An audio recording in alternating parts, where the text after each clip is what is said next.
Imagine. Suddenly, the descent occurred, bringing fantastical items from another world into our reality. Overnight, everyone gained superpowers, plunging the world into chaos, with turmoil and disorder becoming the dominant themes. Our protagonist of the story, Hao Han, a seasoned otaku and an ordinary NEET, just wanted to spend his life quietly with his inflatable girlfriends.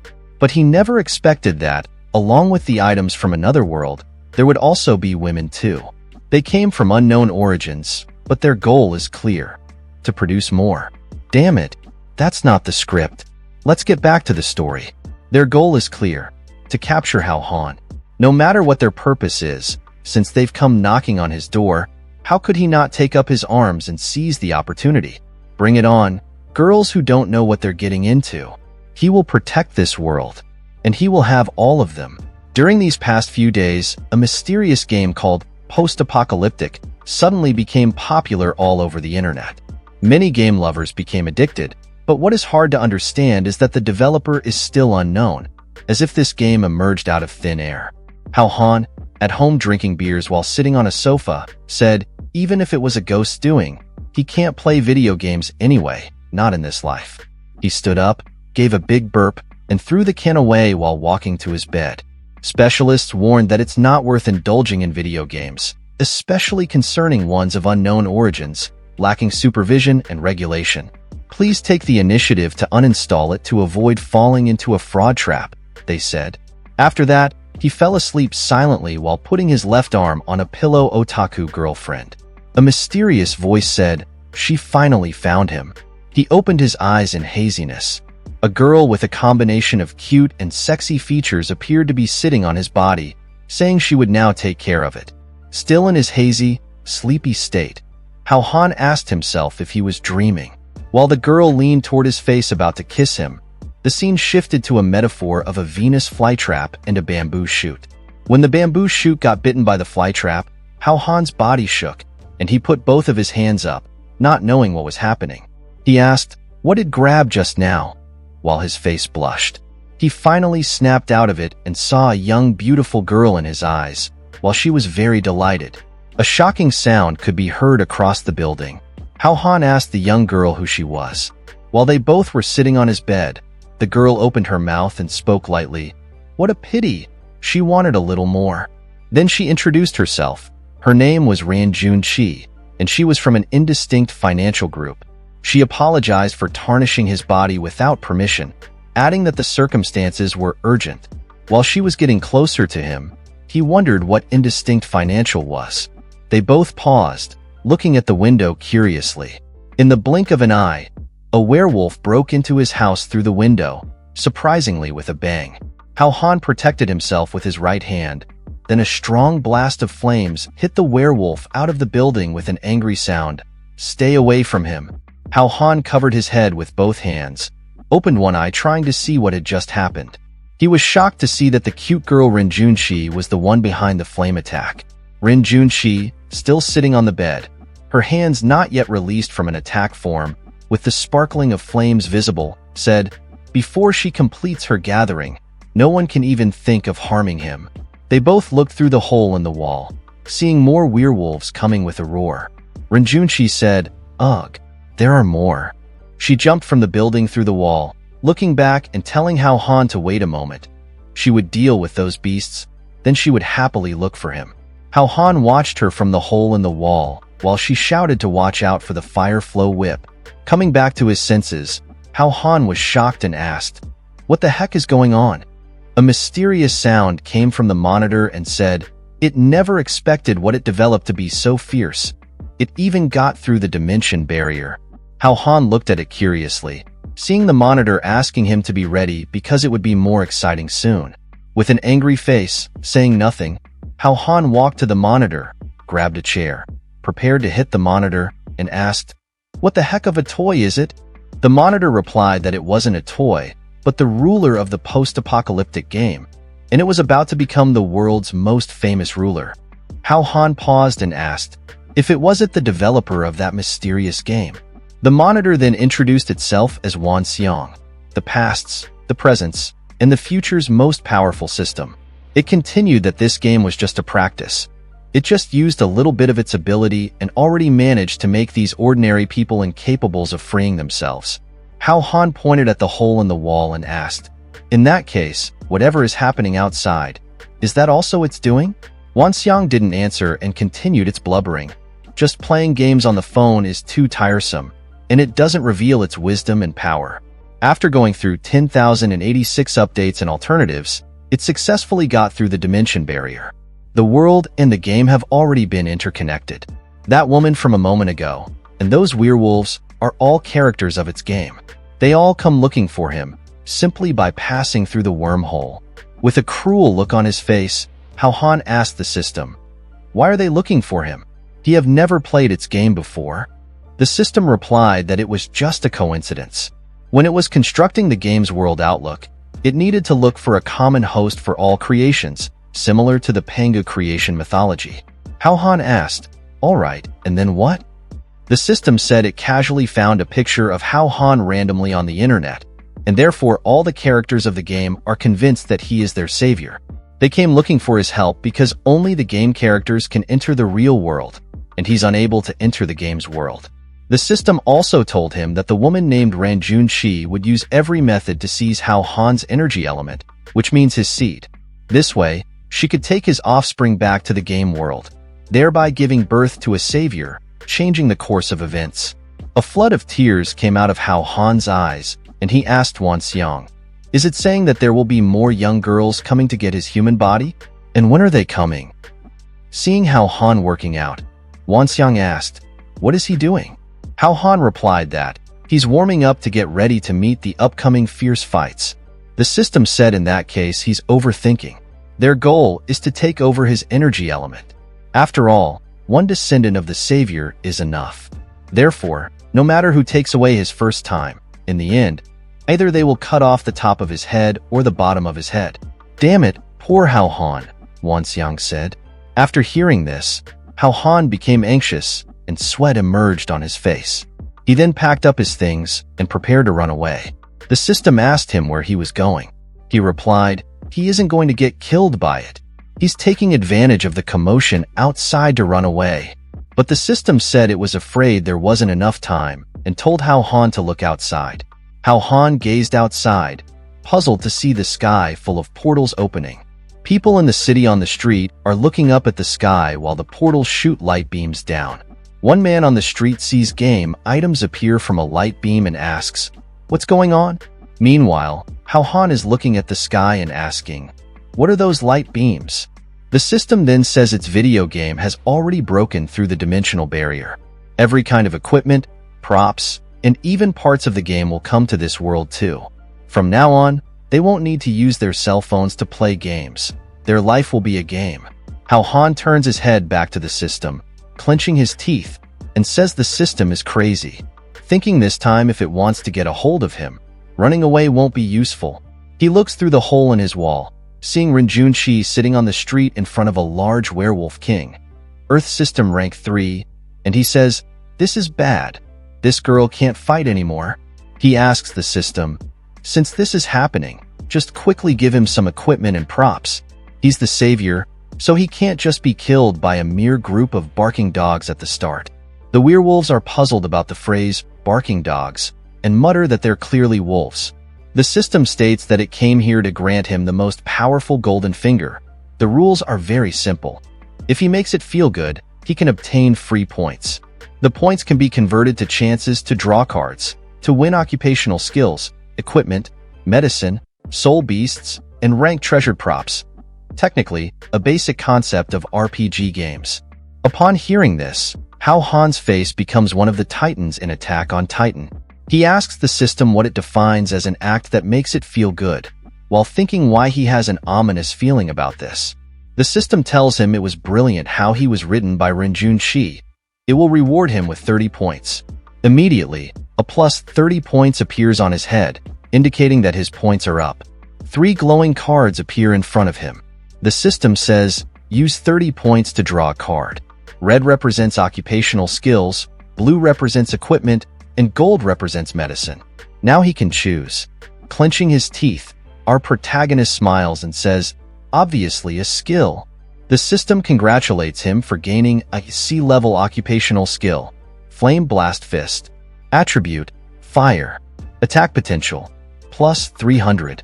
Damage to wood attribute, plus 100. Damage to other attributes, minus 50. Effective time limit, 5 minutes. His wrist is glowing, and a system watch emerges on his wrist. This is his equipment. He should put the obtained skill on top of it for activation. In the blink of an eye, the watch absorbs the skill card. He complains that it's showing him an earth attribute, but he got a fire skill. There's no other solution. He will just try his best to survive. His watch buzzes out the fire, his eyes are glowing, and flames are coming out of his eyes and surrounding him. The large Wolf King exhales and releases his strike, with a roar-rip bang. The poor girl Renjun Chi flies away with her dress ripped off. The large Wolf King prepares to unleash another strike while Renjun Chi, lying on the street, has one hand covering her chest and another on the street to balance her body. She's sorry to her dad that she's useless. She couldn't even complete the mission of bringing back the Savior's lineage. With another strike swishing her way, she can only repay his affection in the next life. A flash of fire and sparks rush out of Hao Han's home, and the bang sound can be heard. He jumps in the air and says, "Keep its ugly claws," finishing his sentence with a powerful punch of Flame Blast Fist to itself. The large Wolf King's head is buried in the ground, a huge crack visible. Hao Han lands handsomely in front of Renjun Chi. Upon seeing her savior as a knight in shining armor, Renjun Chi blushes and falls for him head over heels. Hao Han's hands are still burning with the Flame Blast Fist skill. Other werewolves come rushing in to attack Hao Han, but he appears to be calm. Renjun Chi warns him, "It's dangerous." Exhaling, he says he doesn't have time to play with these puppies. With an uppercut, flames surrounding him buzz up, knocking all the werewolves away. He then jumps from his position, going straight to the large Wolf King, and says it is his next target. The large Wolf King, just getting back up from Hao Han's blow before, sees him coming at it again, howling in rage. While it's roaring, our protagonist, with the Flame Blast Fist skill burning in his arm, unleashes a fire punch into the large Wolf King's stomach to finish it. Last game strategy. In front of absolute dominance and strength, attribute boosts can be disregarded. The large Wolf King disintegrates and disappears. A notification window appears, indicating plus 50 above the large Wolf King, and rushes to Hao Han. While he's checking the system screen, the remaining werewolves start to flee. The system window appears to be his attribute panel, showing his username as Hao Han, attribute, fire, occupation, undefined, rank, level 1, with the sidebar showing attack, 35, defense, 15, speed, 20, critical hit, 1, mental state power, 9. Later, at his home, while Hao Han is fixing the hole in his wall, Wan Xiang, the system, asks him, "How is it? Is he enjoying the game? It's amazing, right?" Hao Han turns his head back and tells the system, "One more time." He doesn't like to play games. Behind him, Renjun Chi asks him if they both can continue their business now. That reminds him, when they finish gathering, they'll kill him on the spot. So, he makes an excuse and tells her, no need to rush, he's a bit hungry, so he's going out to buy some midnight snacks. Just wait here for him to come back. Upon opening the door, another woman stands in front of his door, pushing him back to fall on the ground. She tells him that he isn't going anywhere. She steps on him to pin him down in place and introduces herself as Lin Fei, an officer from the Special Duty Bureau, and says they're carrying out a task. She asks him to cooperate with her, telling him that they suspect an abnormal intruder is at his house. Hao Han remains puzzled while Lin Fei orders her subordinates to go in. In Hao Han's house, the Special Duty Bureau staff are checking everything, while Lin Fei orders her subordinates to search every spot and not leave out any detail. Hao Han looks left and right, guessing the game character girl escaped. Fortunately for him, she wasn't discovered, or else he probably wouldn't have been able to explain the situation. Hao Han tries to explain that he's a really good citizen, doesn't have a criminal record, and doesn't have any harmful addictions. Lin Fei curiously looks into his bed, seeing the inflatable girlfriend. While Lin Fei is checking his bed, Hao Han blushes, seeing her backside in full scale, but his concentration is interrupted by Wan Xiang, the system, appearing on her walkie-talkie screen and laughing at him. Hao Han tries to hit the system but simultaneously hits Lin Fei's backside as well, causing her to fall on his bed in surprise. Officer Lin Fei is silent for a moment, her backside smoking from the impact.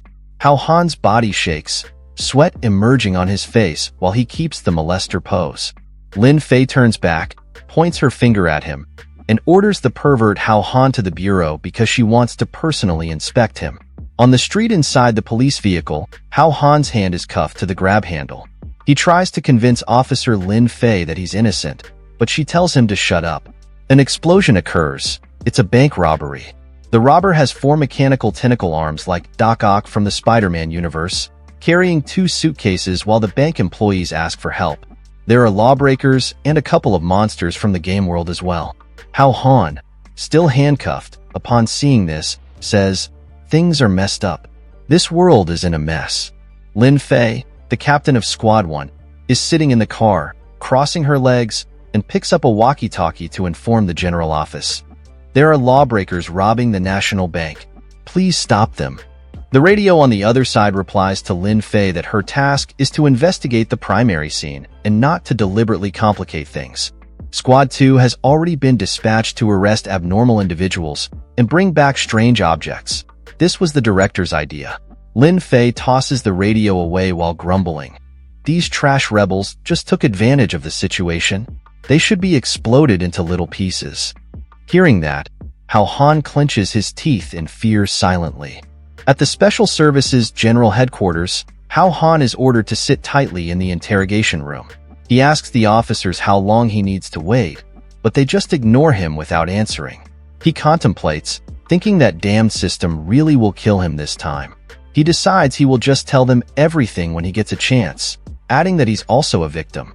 Wan Xiang, the system, shows up unannounced on a surveillance camera behind Hao Han, mocking him for being a fool because he has the strength to knock out all of them. Yet he's here, and it is really disappointed in him. Hao Han turns back, points his finger at the system, and blames it. If it wasn't for it randomly using his picture, he wouldn't have become the killing target of both worlds. In the monitor room, Lin Fei is sipping hot coffee while asking one of the officers what he thinks. She decides to lock Hao Han up alone in the interrogation room first, believing his psychological barrier will fall apart in a fraction of a minute. But what they see on the monitor screen is Hao Han making mocking faces and showing his middle finger at the monitor, not knowing he's talking to Wan Xiang, the game system. Upon seeing Hao Han act, Lin Fei's eyes glow in rage, an ominous aura emerging from her body while she carries the coffee cup, which becomes cracked. She says she never expected his psychological quality to be so strong. That's a good thing because it looks like she underestimated him. When she tries to open the interrogation room's door, an officer catches her hand on the handle.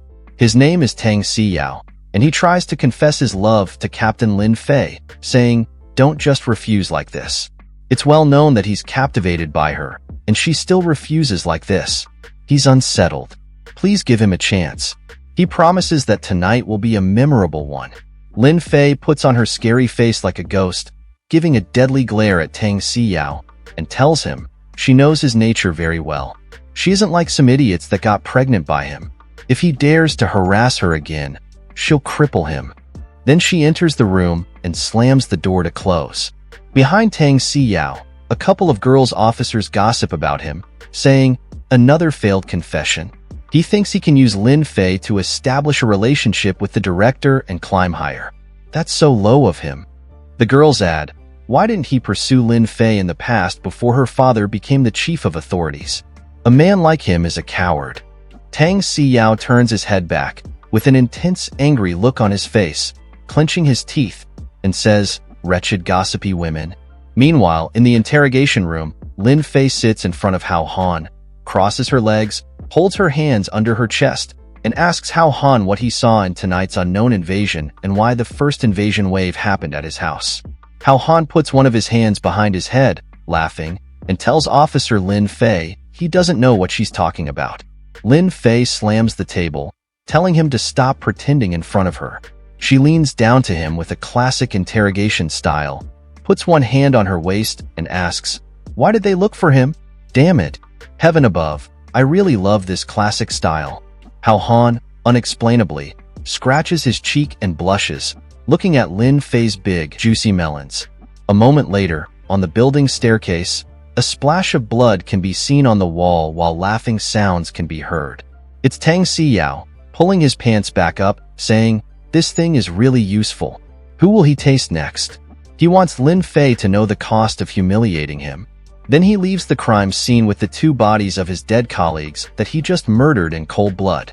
Later in the evidence room, Tang Siyao asks one of the officers for an audit of the material evidence using the director's name. The officer asked him, "Do they need to investigate it through the night?" He replies he doesn't know about that. Looking at the audit file, Tang Siyao asks where the unknown things they just brought back are filed. The officer tells him that they're on shelves numbered 19 through 21. In the blink of an eye, Tang Siyao uses his hand to stab the officer in the chest with a murderous look on his face, then proceeds to the evidence shelves, saying that they're all unique treasures. How could he bear to let them stay in this dark and depressing room gathering dust? Follow him to rule this world. On the building staircase, a loud scream can be heard. One of the women officers discovers the two bodies of her colleagues. The scene shifts to the director's office, where he bins his fountain pen. The director of the special service, Wan Xiang, who is also the father of Lin Fei, asks, "Did Tang Siyao kill his colleagues?" One of the officers confirms there are no mistakes. They are looking through the security camera to figure out what he's doing. Another officer tells him that he didn't leave. He's still in the building. The surveillance control room is in the process of inspection.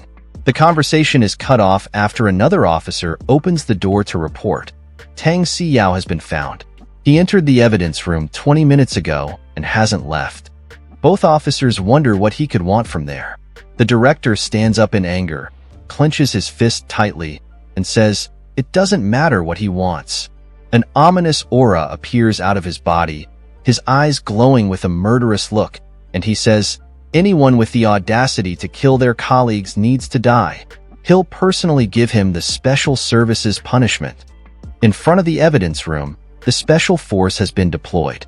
One officer informs the director that downstairs is also secured, so Tang Siyao can't run away through the window. The director states, "In that case, don't hesitate and commence the attack." Two of the task forces prepare to break the door, but an explosion from the inside bursts out, knocking everyone back. Walking out of the room, Tang Siyao asks, "Such a grand mobilization? Do they all love working overtime so much?" The task force starts to fire their guns, but Tang Siyao smiles while covering his body with impenetrable armor. He just stands there, smiling, while they shoot at him round after round, and he doesn't even flinch. One officer says, "That's bad. He's using the unknown thing." The director orders to execute the metal counter tactics.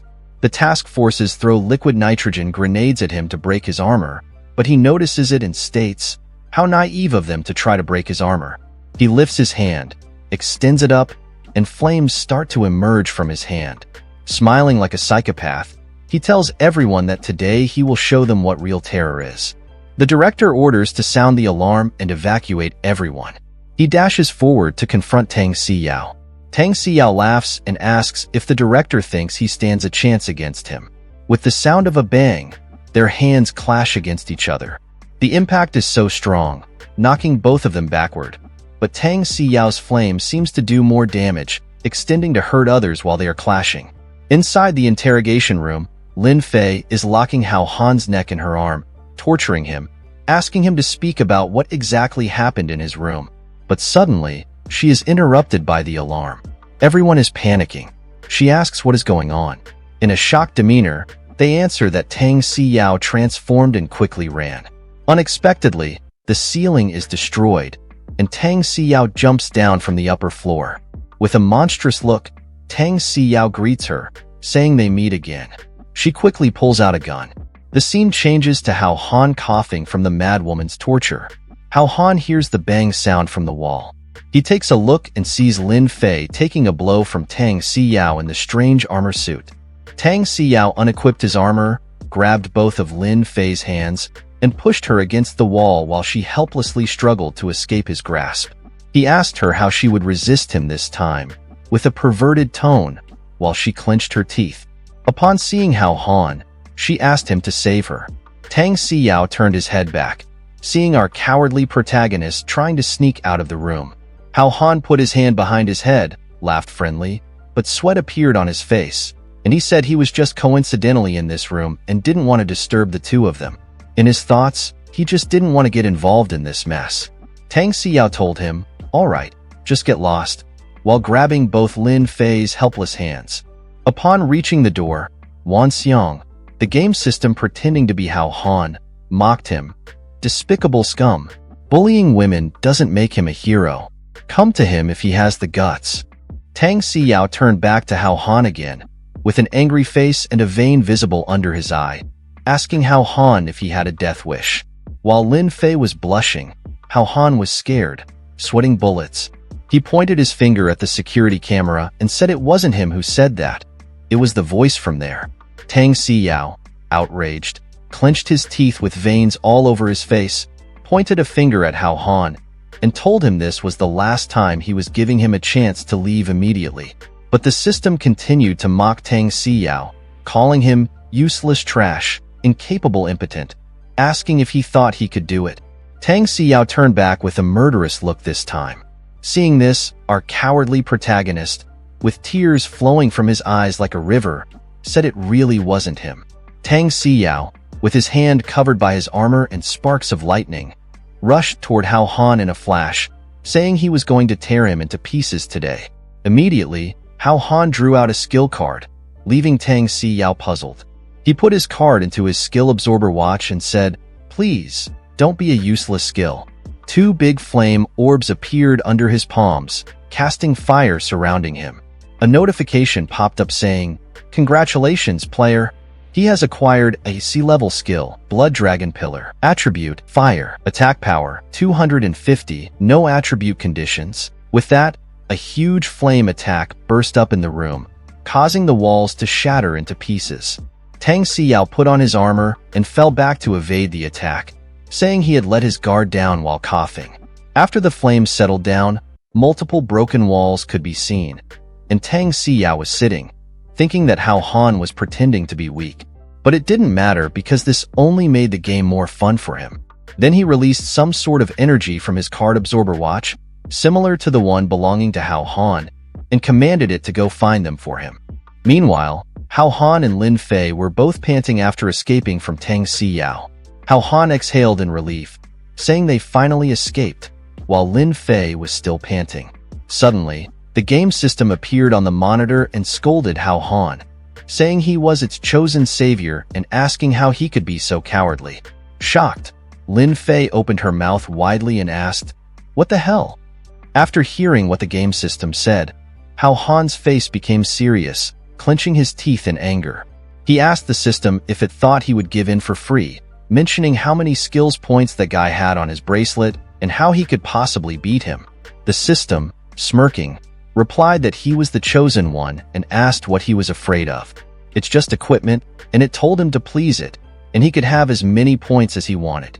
Meanwhile, Lin Fei's mouth was still open wide in shock. Mistook Wan Xiang was the computer virus. But she was interrupted by Hao Han, convincing her that they were innocent and the real culprit behind all of this was Wan Xiang. It created a post-apocalyptic game that broke the dimensional barrier, and now game items and characters are invading the real world. Lin Fei now understood that's why Tang Siyao suddenly became stronger. He must have taken advantage of the situation and claimed all the items that Special Operation Bureau had recovered. After that, Hao Han asked where she was going. She replied, "To find her dad. He's the only one who can subdue Tang Siyao now." Lin Fei turned her head back after hearing Wan Xiang asking, "Is it this half-burned person?" Lin Fei, confused, asked, "What?" Wan Xiang explained that the footage from the monitor outside the evidence room showed her dad fighting with Tang Siyao and being seriously injured. Now he was probably barely alive. Lin Fei, now worried about her dad, wanted to see him immediately. Tears started to drop from her eyes, but Hao Han told her to calm down. If she goes now, it would be a death sentence. Then Wan Xiang showed them the footage of the three-headed wolf and told them to make haste, as that guy was already catching up with them. Lin Fei, crying, begged Hao Han, saying he was the only one who could save her dad, and she would do anything if he helped. Hao Han stood still and speechless. Wan Xiang, the game system, interjected, telling her to make him excited. Hao Han glared at Wan Xiang and said it was truly a devil, while Lin Fei wondered what "make him excited" meant. Then she grabbed the tip of her skirt and pulled it up, asking, "Is it like this?" They both blushed while Wan Xiang complained that it was too plain and ordinary and didn't feel any emotional stirrings from this. It added that it seemed she didn't have much attraction for him. Hearing this, Lin Fei became embarrassed, her face blushing, and the word unattractive hit her hard. She pushed Hao Han to the ground and said she would give it her all. Heavenly light started casting upon the earth while she took off her undergarments with a cute little Lin Fei sticker on the top layer. Thank God. My heart is going to stop, extremely focused on looking at her blushingly. She said that she had been a goddess in countless people's hearts since she was young. How could she not attract him? Upon seeing this, Hao Han's face became delighted, his mouth watering, and sweat came out all over his face. This is pure suffering. Lin Fei, intensely blushing, asked, "Can we stop now?" Wan Xiang happily replied, "Great job. It's very satisfied now." Hao Han, still sitting on the floor, regretfully apologized to her while she facilitated herself. Immediately, a notification window popped up showing him that he had gained 200 points and congratulated him for leveling up twice. He was now the first worldwide player to reach level 3. His stats updated to attack 75, defense 35, speed 30, critical hit 3, and mental state power 15. The system asked him to draw a card, noting that level 3 players have a higher chance of drawing advanced items. Suddenly, multiple sounds of the door being impacted could be heard. With worried looks in their eyes, they realized they had been discovered. The situation was extremely dangerous, so Hao Han made a bold choice, grabbing all the cards and saying, "Only children make choices. He wants them all." His eyes glowed, and lightning emanated from them. The system congratulated him on obtaining an S-level equipment, Azure Dragon Fist Gauntlets, with plus 1,100 attack power and an unlimited effective duration.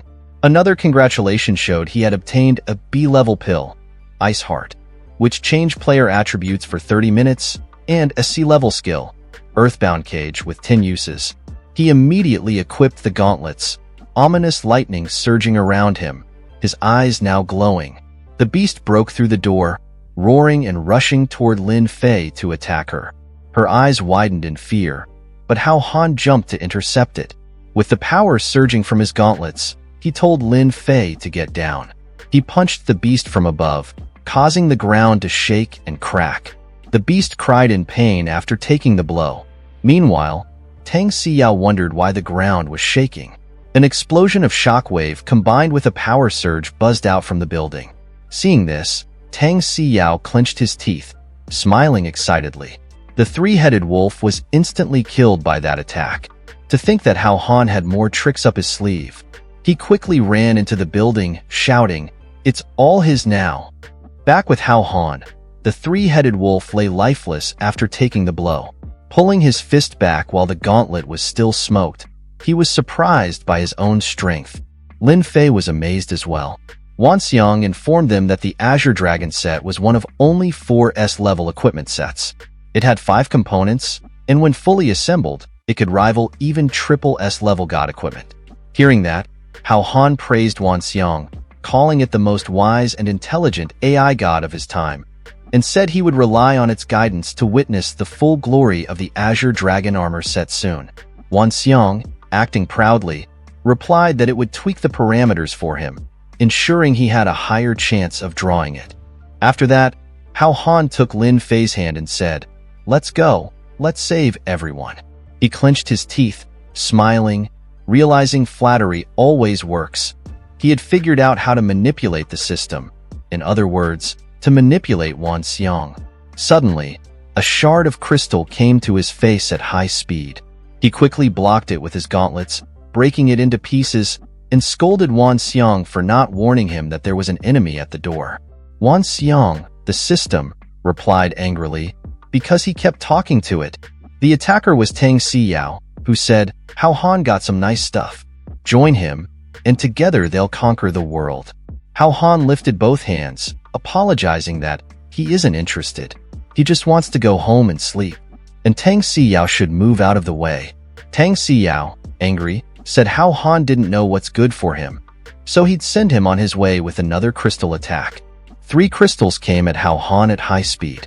Hao Han told Lin Fei he would hold Tang Siyao off so she could save everyone. She told him to be careful before she left. Using his gauntlets, Hao Han broke multiple crystal shard attacks, but suddenly, Tang Siyao approached him from behind the broken crystal shards with his left hand ready to strike.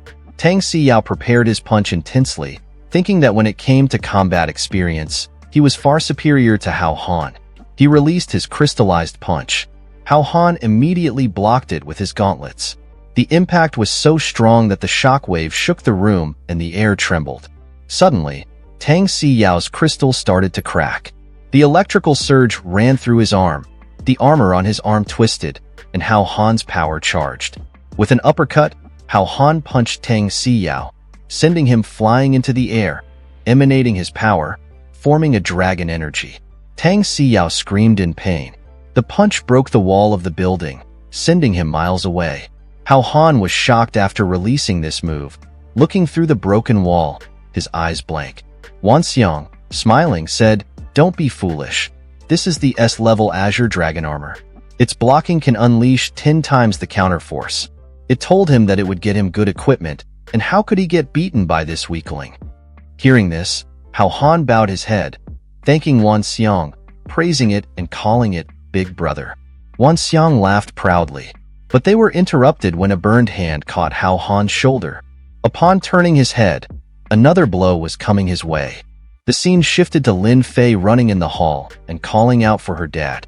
There were multiple injured people in the hall. A cute-looking nurse, treating an injured man, told Lin Fei that when the director woke up, he went looking for Tang Siyao again. Lin Fei's mouth opened wide as she asked, "What?" A moment later, a burned fist punched Hao Han, but he dodged it. The force of the punch was so strong that the wall behind Hao Han was destroyed.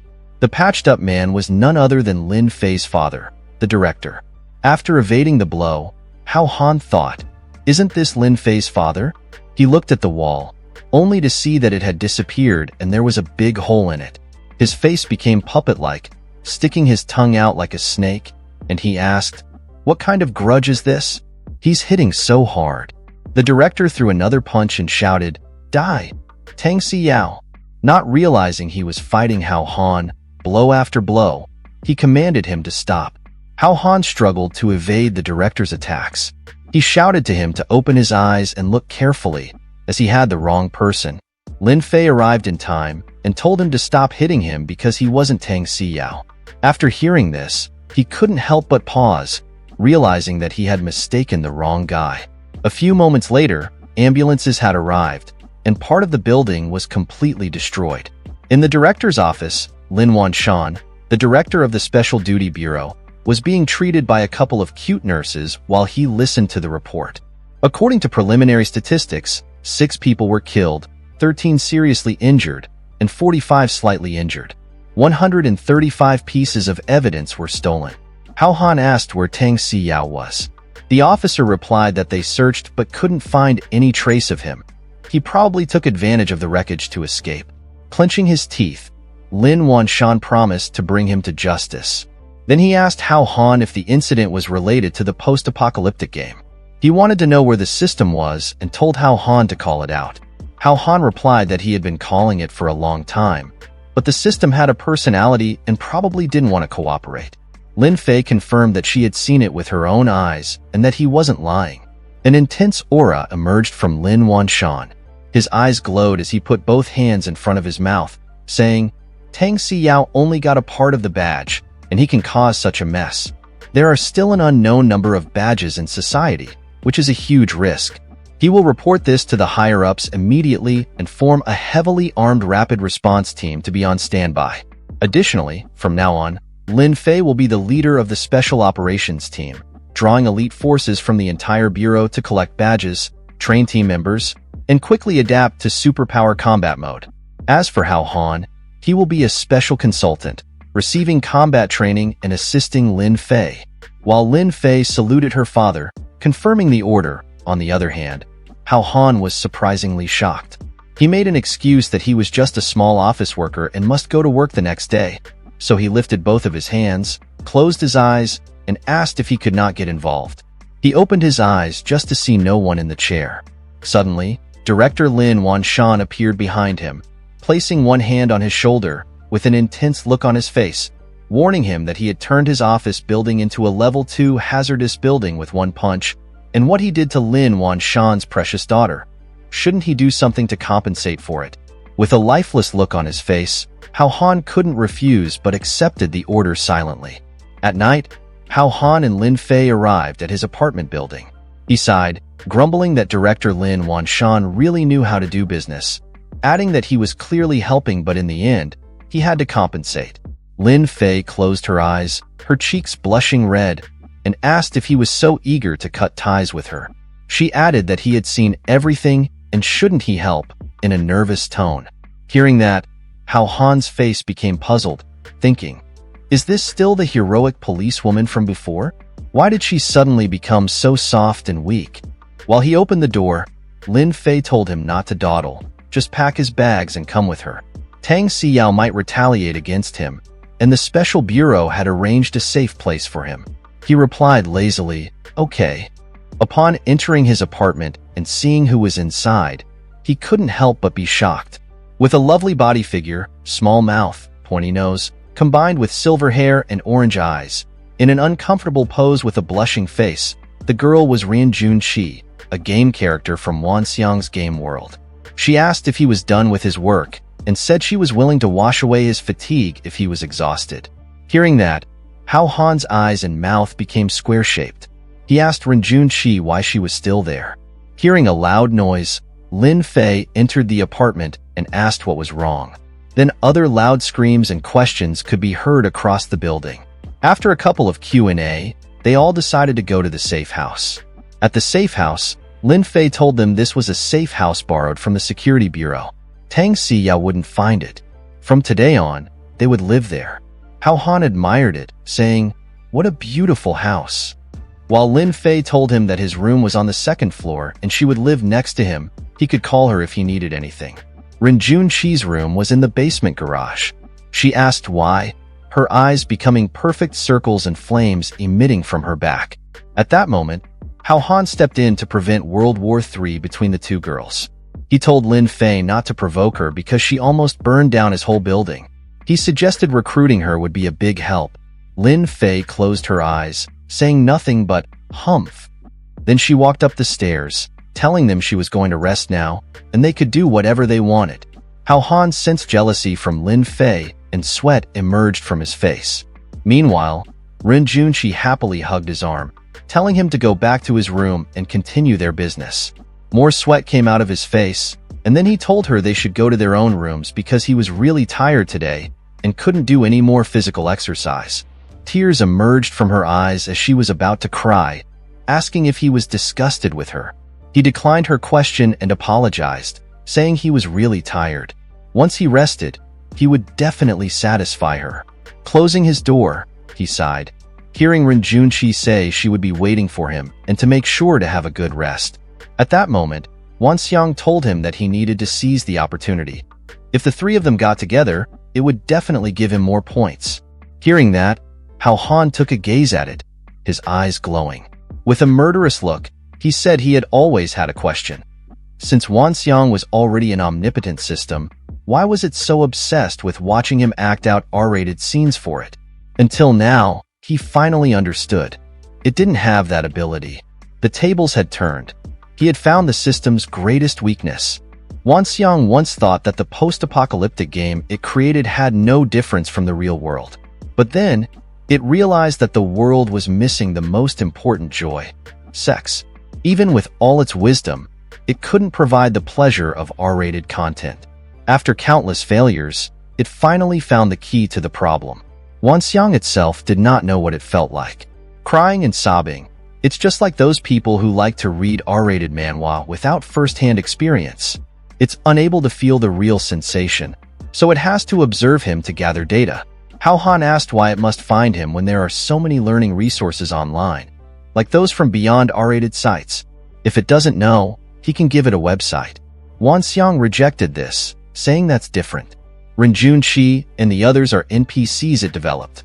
It can feel their physical reactions during the exercise, which allows it to continuously perfect the data.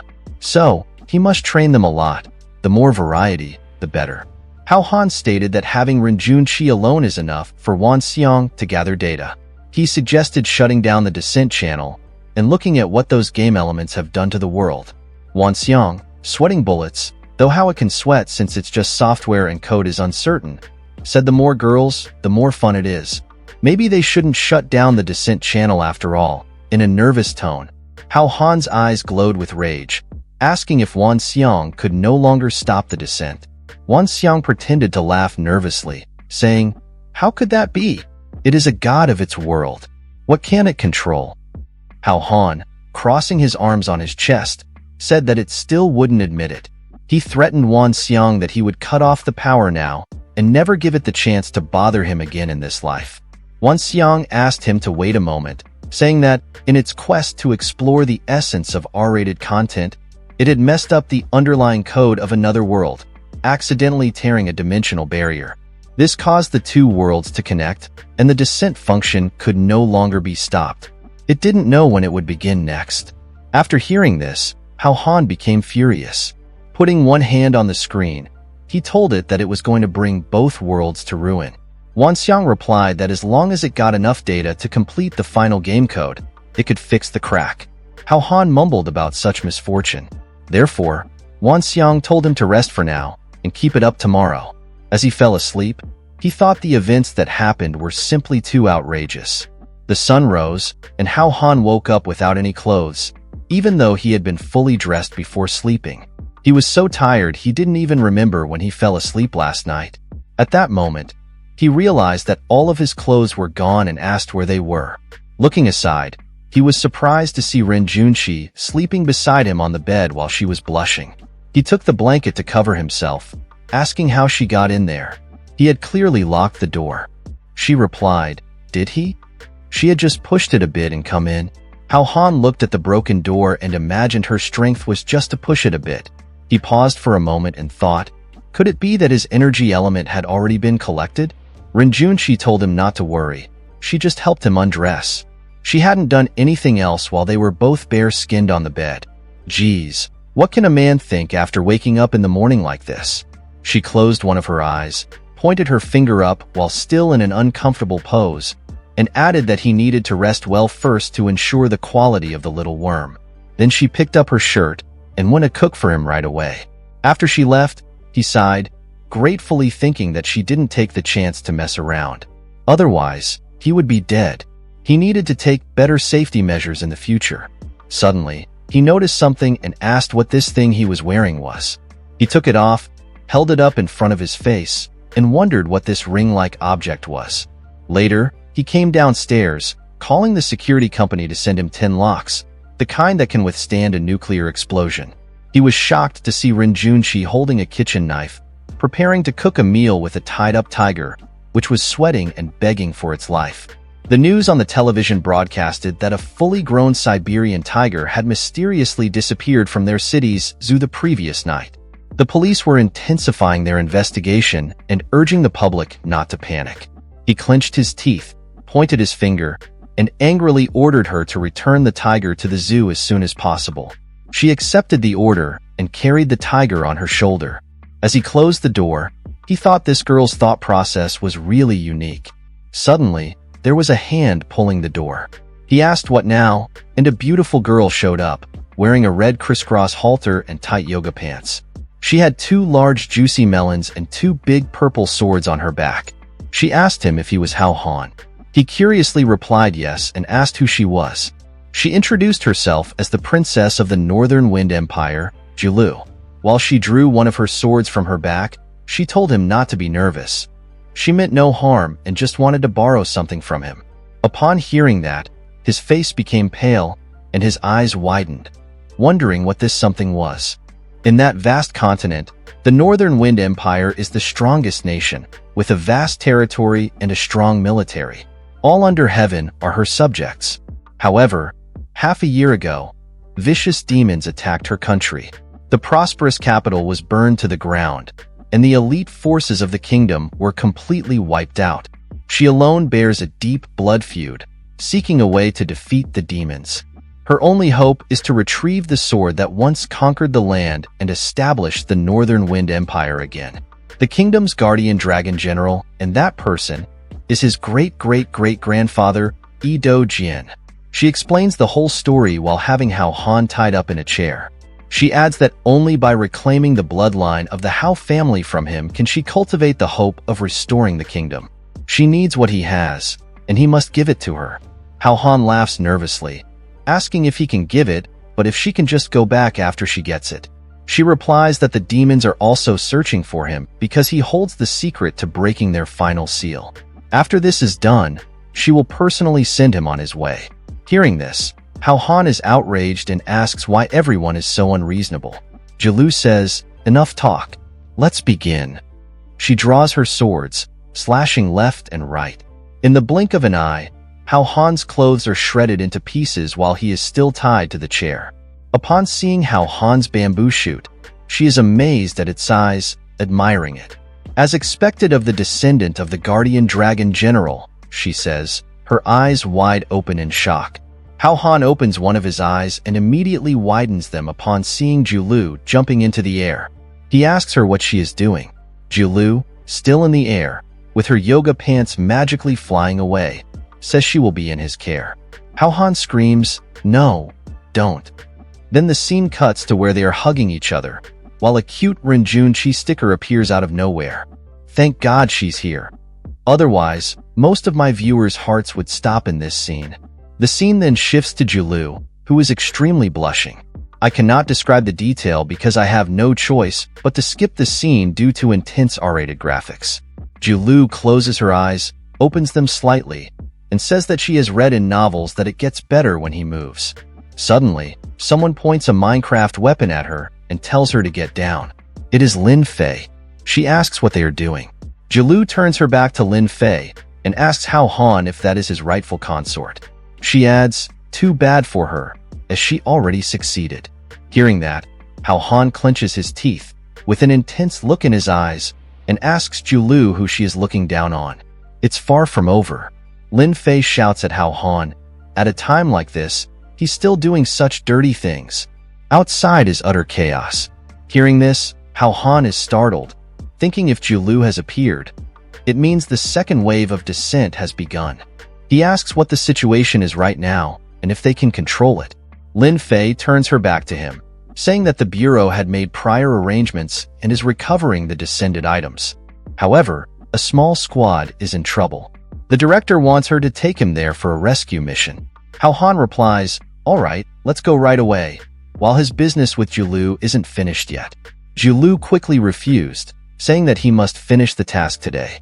Her face is still blushing while she has Renjun cheese stickers on her juicy melons. Hao Han convinces her that if he is willing, he can give it to her anytime.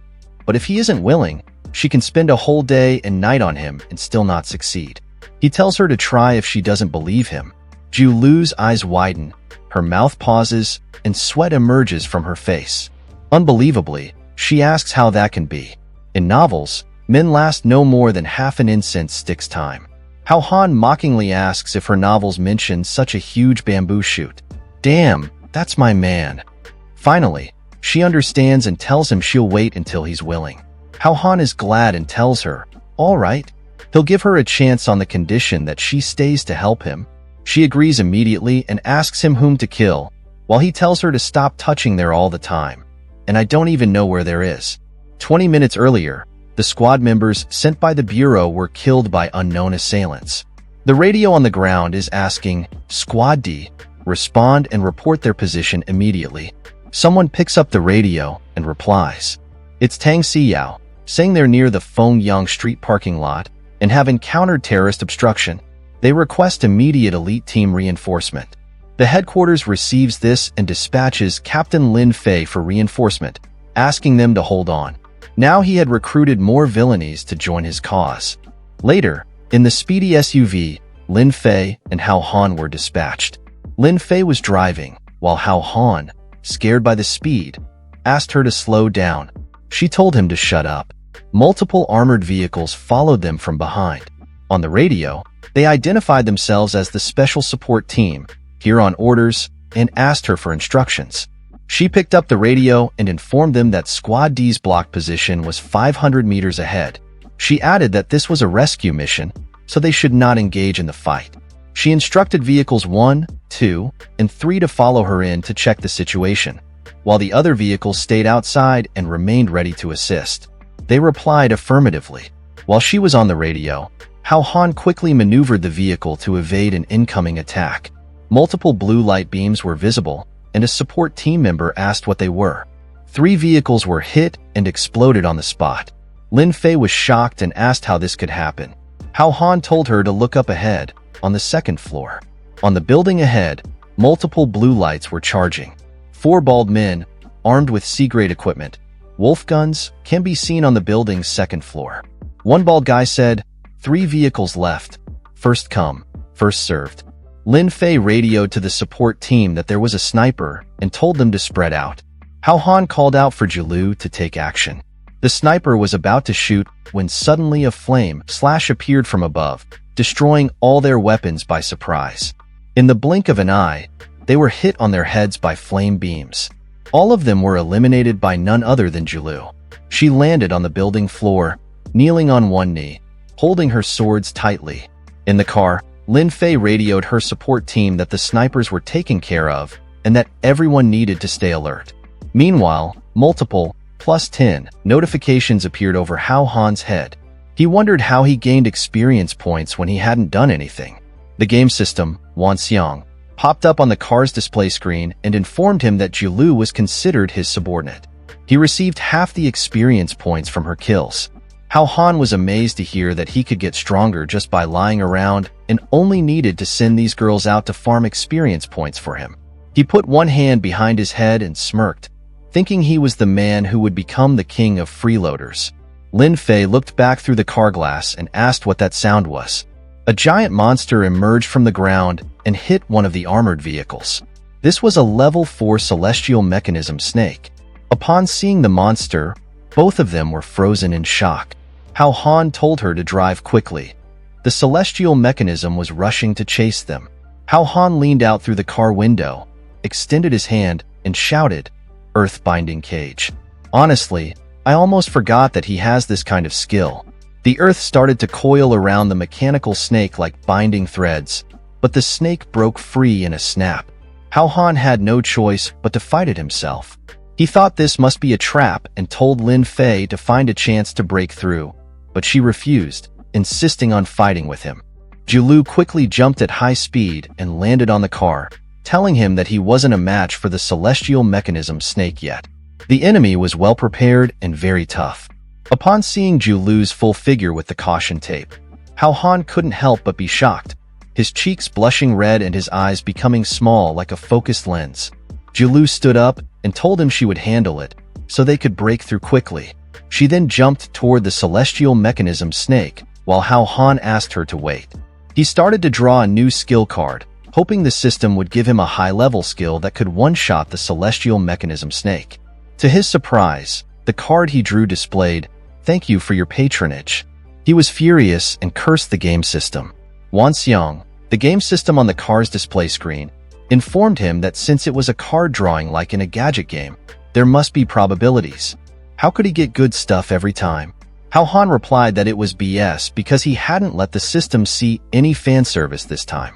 An orange glowing arrow hits the door on the driver's side, causing an explosion. The car door was blown away, but the car still maintained its balance. Lin Fei reacted quickly when she saw the arrow hits the door. She jumped to the other seat and landed on Hao Han.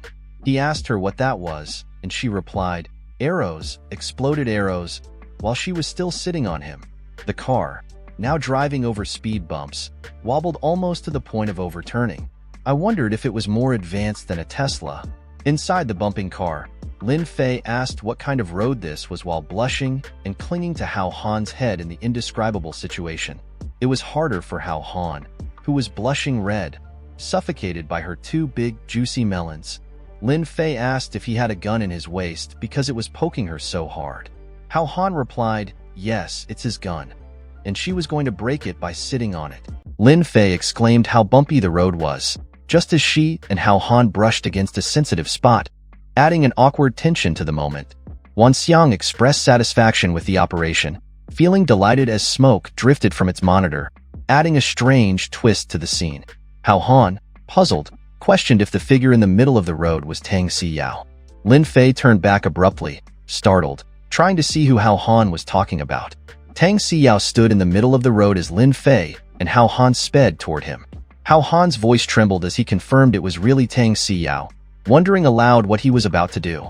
Meanwhile, Tang Siyao pulled out his sea-level executioner's blade. Hao Han shouted in a panic, realizing there was no time to dodge, urging himself to draw a card. The executioner's blade cut through the car with a forceful slash, sending a shockwave rippling through the air. The car was split into two pieces as Tang Siyao stood in the middle, flames bursting from the wreckage. The car exploded from the attack, and Tang Siyao laughed, his words laced with menace as he warned that anyone who dared oppose him would meet a tragic fate. Tang Siyao paused, puzzled, glancing back at the exploded car with a hint of caution. Hao Han appeared, carrying Lin Fei, emerging from the flames of the explosion. The system congratulates Hao Han for obtaining Azure Dragon Armor, with no attributes but stackable runes and enchantments. Its passive skill, Dragon Scale Shield, had no time limit. Lin Fei blushed deeply, completely captivated by Hao Han in that moment, her eyes soft and filled with warmth as she admired him. So cool a Euro. Tang Siyao challenged, his voice filled with confidence as he struck with multiple energy slashes, daring to test who was stronger, Hao Han or his executioner's blade. Hao Han told Lin Fei to stay behind before rushing toward Tang Siyao's attack, while Lin Fei, concerned, called after him to be careful. As Hao Han ran, he activated the armor's passive skill, Dragon Scale Shield, preparing for the attack. Tang Siyao's slashes failed to penetrate Hao Han's Dragon Scale Shield, bouncing off with no effect. He's growing frustrated, ordered that Hao Han be killed, his patience wearing thin as he questioned how many tricks Hao Han had up his sleeve. His henchmen drew their wolf guns, preparing to attack from the building. Lin Fei wondered how Tang Siyao had managed to gather so many people overnight, recalling how they were the ones who had blown up the car with arrows. The henchmen charged at Hao Han, who was managing to hold them off for the moment. Despite the barrage of shots, none could penetrate the Dragon Scale Shield, only causing minimal explosions near Hao Han. Hao Han clenched his teeth, frustrated by the overwhelming number of attackers, cursing under his breath as he searched for an opening in their relentless assault. Tang Siyao laughed triumphantly, confident in his superior numbers, commanding his forces to attack with full force until Hao Han was taken down. His smirk faded as he noticed Hao Han walking toward him, his expression shifting to one of uncertainty. He panicked intensified as he saw Hao Han stepping toward him, his composure slipping.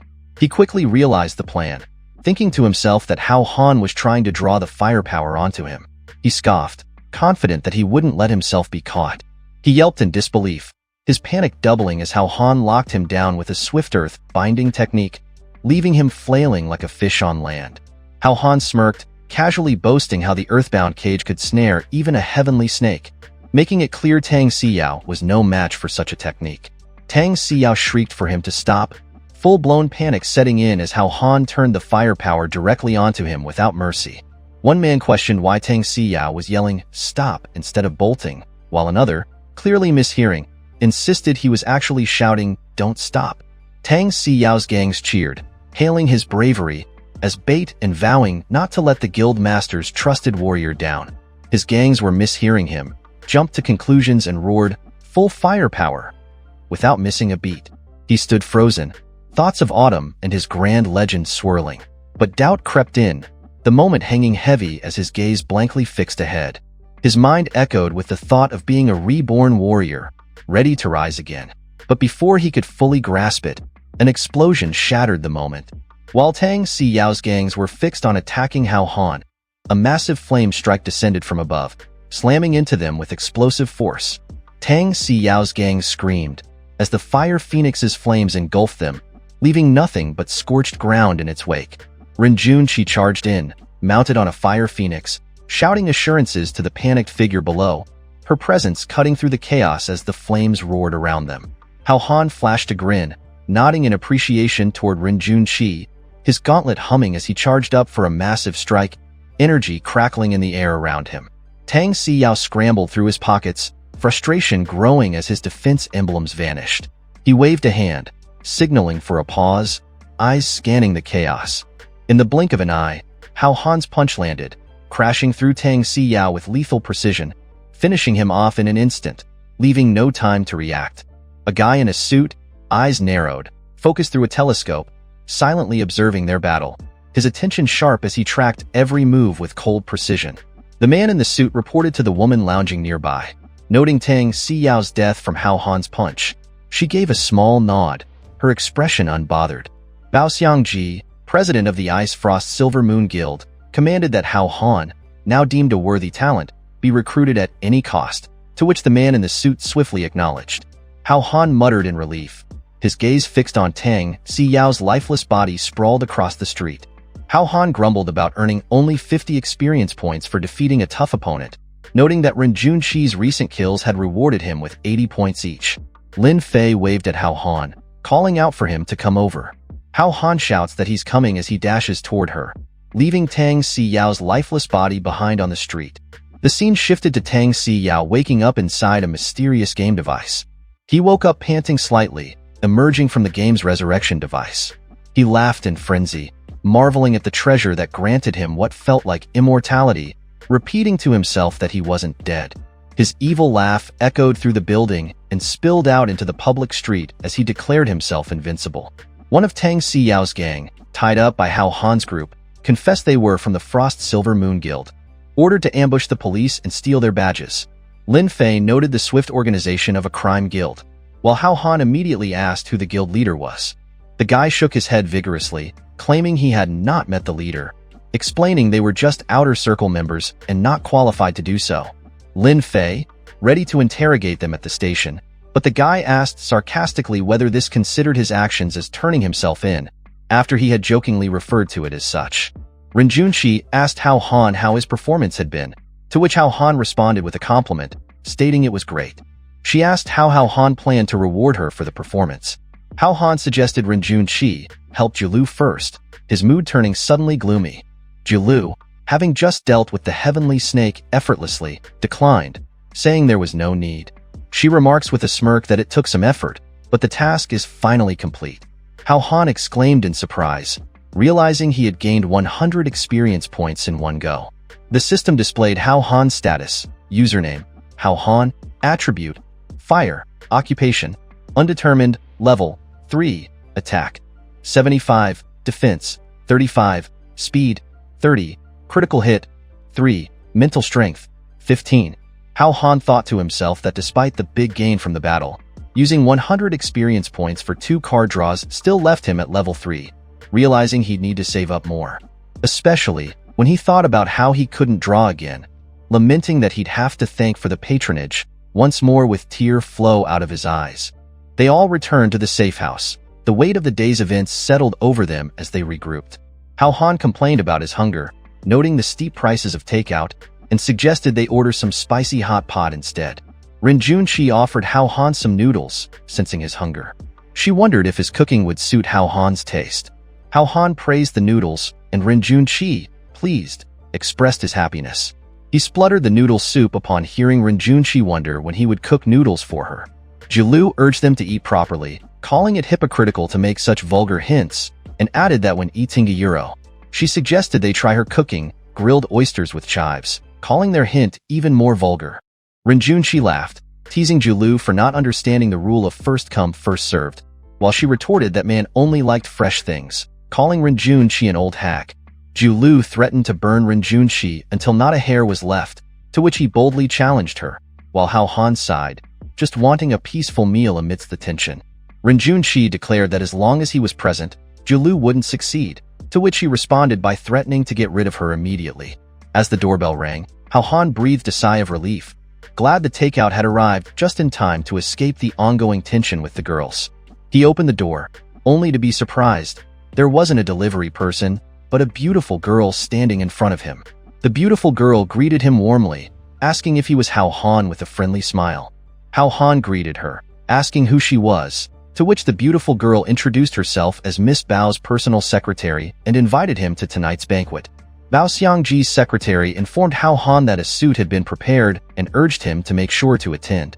He asked which Miss Bao, to which Bao Xiangji's secretary replied, questioning how many Mrs. Bao there could possibly be in the city. He wondered if it could be Bao Xiangji, the so-called IT queen who inherited billions in assets and became the new CEO of Changshan Group. Bao Xiangji's secretary confirmed that a car would pick him up at 6 p.m. and assured him she wouldn't disturb him further. He wondered why the CEO of Changshan Group, who had rejected his job application without an interview, was now inviting him to a banquet.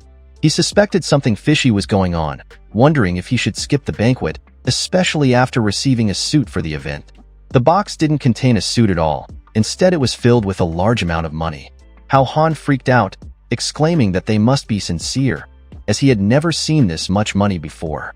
At the Bureau HQ, Lin Fei, speaking over the phone with the guards monitoring the safe house, exclaimed in disbelief upon hearing that Hao Han had gone to the banquet alone. Lin Fei questioned over the phone why Hao Han would suddenly attend such an event and whether someone had contacted him beforehand.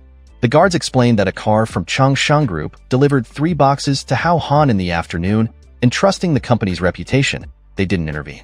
Lin Fei furiously yelled over the phone, declaring the guards fired, leaving them irritated and annoyed by her outburst. Meanwhile, at the Changshan Group headquarters, the atmosphere buzzed with an air of anticipation and concealed motives. The party brimmed with high society elites, each impeccably dressed and exuding sophistication. As President Bao made her entrance, the crowd buzzed with admiration, marveling at her beauty. The guests couldn't help but praise President Bao, declaring her stunning beauty as she gracefully made her way through the party. The crowd marveled at Bao Xiangji's achievements, noting her early PhD, groundbreaking work in quantum physics, immense wealth, and unmatched beauty, leaving some to lament life's unfairness. Uncle Yin urged Bao Xiangji to prioritize Huasher Group for next year's products, and she assured him she would ensure his satisfaction. The arrival of young Master Chow Tai-Di caught everyone's attention. The entrance saw the red carpet rolled out as people murmured about the Joker's arrival, wondering what tricks he was up to this time. A man, looking like a clown, danced with a group of bodyguards as if he were performing on stage. Uncle Yin, shocked and disbelieved, watched what was happening.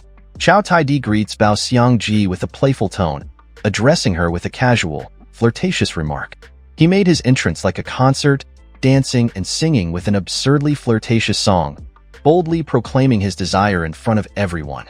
A man muttered how vulgar it was, but a girl quickly hushed him, warning that they couldn't afford to offend the brat, whose father was the governor of Guangxun province. Chow Tai-Di called out to her, "Little sister Bao," while presenting a bouquet of flowers and rolling on his knees toward her. Bao Xiangji walked off without giving him any attention, ignoring him completely. He quickly adjusted his direction with a swift motion of his hand, aiming to follow her. He shouted, determined not to let her slip away, demanding she turn around. He insisted, eager for her attention, as he called out for a hug, confident in his own exuberant approach. Bao Xiangji greeted Hao Han as she walked over to him, casually engaging him while he hurriedly ate his food. Hao Han turned to her and replied, still chewing his food, trying to make sense of the situation. Chow Tai-Di screamed in pain as he suddenly bumped into Hao Han, the collision sending a shockwave to his nuts. Hao Han questioned whether Chow Tai-Di was trying to scam him, stating he had no money to compensate, while Chow Tai-Di, enraged, called for his guards to come. The guards responded to Chow Tai-Di's command, eagerly agreeing to dunk Hao Han's head in the toilet and flush it. Bao Xiangji stepped forward, defending Hao Han as she remarked on young Master Chow's attempt to hurt her honored guest at the banquet. Chow Tai-Di mumbled about the honored guest, while a girl in a white dress and a man in a suit wondered who Hao Han was, having never seen him before. Chow Tai-Di remarked, surprised that someone like Hao Han was in their circle, demanding he introduce himself if he understood the rules. Hao Han hesitated, hand under his chin as he thought, while Bao Xiangji clung to his arm, inviting him to her room. Bao Xiangji clings tightly to Hao Han, the sudden movement causing an awkwardly comical boing sound. Chao Taidi is shocked as he cries out upon witnessing Bao Xiangji's actions. He angrily demands to be released from Bao Xiangji's grip, while the guards try to calm him down, reminding him not to offend President Bao. As they step into Bao Xiangji's room, Hao Han exclaims in awe, clearly impressed by what he sees. Bao Xiangji sits on her chair and tells Hao Han that the earlier act was just for show and not to be taken seriously. She asks Hao Han if he knows the reason she invited him, all while removing her stockings. Hao Han's blushing red and speaks up, asking if she wants to invite him to join her guild, while also thinking about her taking off her stockings so soon, wondering if it's that hot. Bao Xiangji, dropping her stockings, wonders how Hao Han knows her identity. Hao Han, connecting the dots, deduces that to gather so many desperate people quickly, she must have money, and after he defeated Tang Siyao, she immediately reached out to him. Bao Xiangji's impressed by Hao Han's deduction, reveals she's the leader of the Frost Silver Moon Guild and invites him to join, offering him any price he desires. He replies that the 5 million appearance fee he received earlier is already sufficient, and he doesn't need more money. He slams his hands on the table, applying pressure as he looks Bao Xiangji in the eyes, causing her to blush deeply. The atmosphere grows tense as a blue aura leaks from Hao Han's eyes, and he tells Bao Xiangji that she'll have to offer something more appealing to him. Bao Xiangji's impressed, acknowledges Hao Han's boldness, noting that he's indeed far better than Tang Siyao. Hao Han dismisses Tang Siyao, claiming he's not even worthy of being compared to him. Bao Xiangji asks Hao Han how much he knows about the game Apocalypse, to which he admits he doesn't know much and asks her to elaborate. She mentions she's followed the game since its popularity, calling the developer a genius, and reveals she couldn't find a way into the backend despite multiple attempts. She believes the game is extraordinary, just as Wan Xiang suddenly appears on the TV screen behind her. Hao Han clenches his teeth, thinking desperately for Wan Xiang to understand in return, while telling him to stop showing off. Bao Xiangji asks what he's looking at, to which Hao Han laughs and responds that it's nothing, urging her to continue. She reveals that since the first descent, she's been collecting information on items and discovering something. She explains that all the supernatural items that descended are from the Apocalypse game. Hao Han reacts with a quick, "Ah," and she questions if he's not surprised, wondering if he already knew. He quickly denies knowing, realizing the connection, and thinks to himself that he almost forgot the breach between the game and reality is still top secret. Bao Xiangji casually mentions that while it may not be surprising, she gained valuable insights from studying the game, including knowing the time and location of the next descent. Hao Han questions the location, pointing out that while the descent time makes sense, it's happening simultaneously worldwide, so he's puzzled by her mention of a specific location.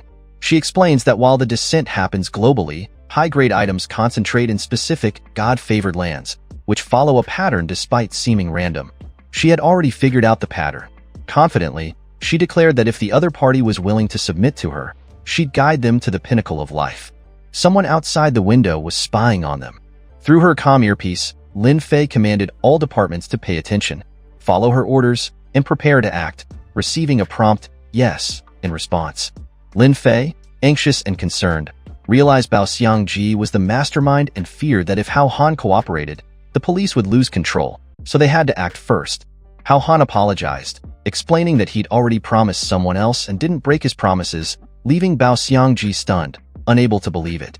Lin Fei blushed deeply, realizing the someone else Hao Han referred to must be her, and in that moment, she wondered if this was what love felt like, completely falling for him.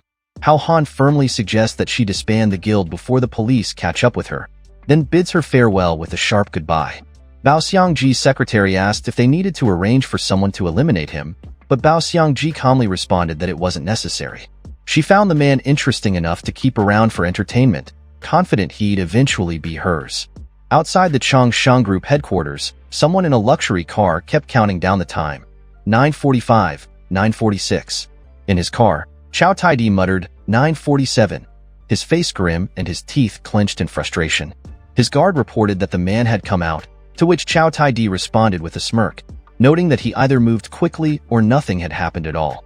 His guard wondered if the man was waiting for his subordinates to bring the car, and Chao Taidi, eager to find out, remarked that it would be perfect to see which family he was from.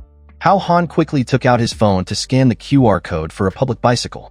Chao Taidi and his guard were both shocked in disbelief, unable to comprehend that he was using a public bicycle. He's enraged, yelled for his guards to get the man.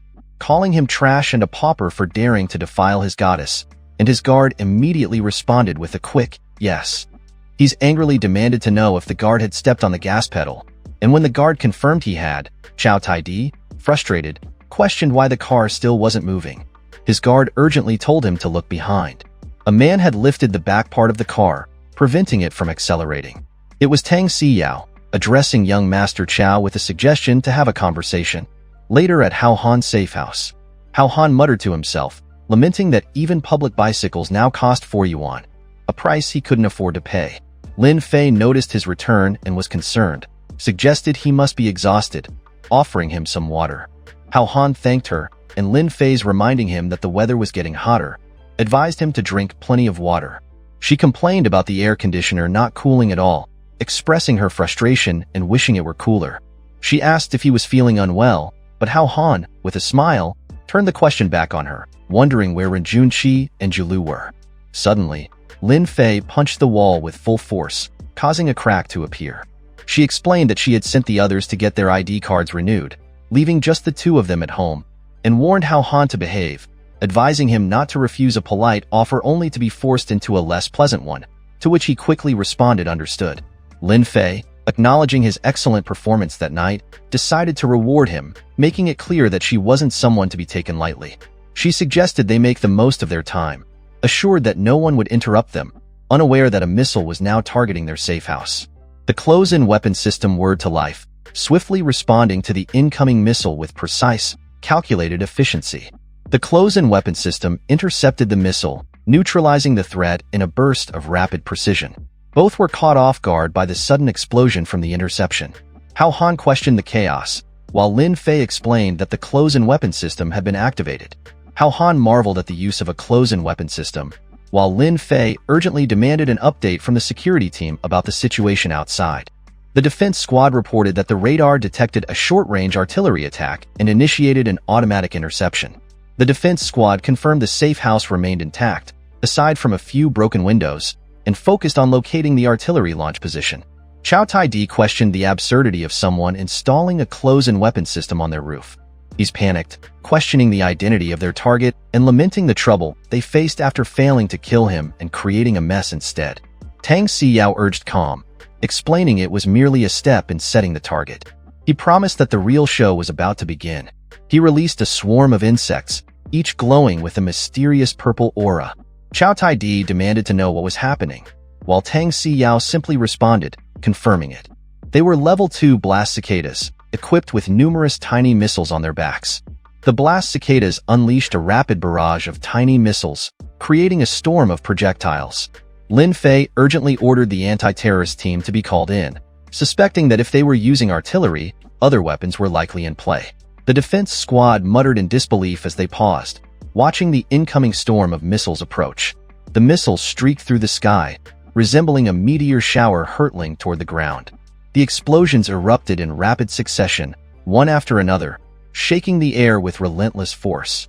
Chow Tai-di laughed maniacally, relishing the chaos, convinced this was the price for daring to compete with him for women.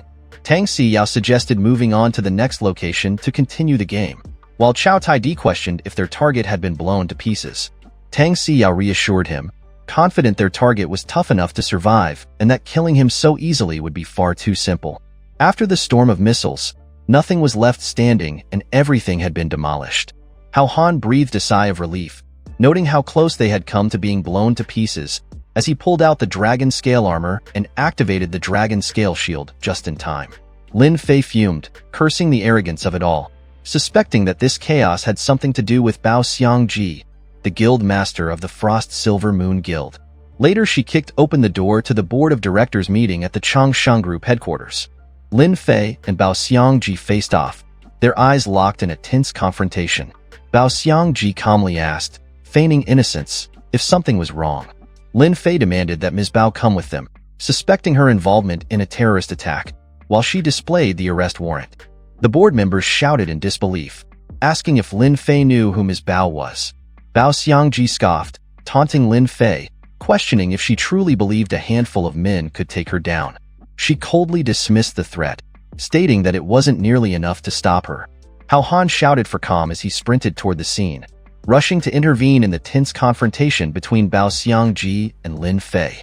He urged Bao Xiangji to avoid conflict, warning that they'd fall into the real culprit's trap, while Lin Fei demanded to know why he was even there. Bao Xiangji eyed Hao Han, questioning if he truly believed she was innocent. Hao Han asserted that if Bao Xiangji had wanted him dead, she would have taken the chance at the banquet. Bao Xiangji, relieved by Hao Han's words, decided to give him face and go with Lin Fei, while the board members called out to her in protest. Hao Han asked if she would come, to which Lin Fei retorted, questioning if the arrest warrant held less weight than him. Outside the bureau headquarters, the media swarmed, eager to capture any news about Bao Xiangji's arrest. The media reported Bao Xiangji's sudden arrest, sparking public concern, with no explanation from the police yet. They promised to follow the story. Bao Xiangji claimed ignorance of any guild involvement, while Lin Fei pressed, asking why she had invited Hao Han to the banquet.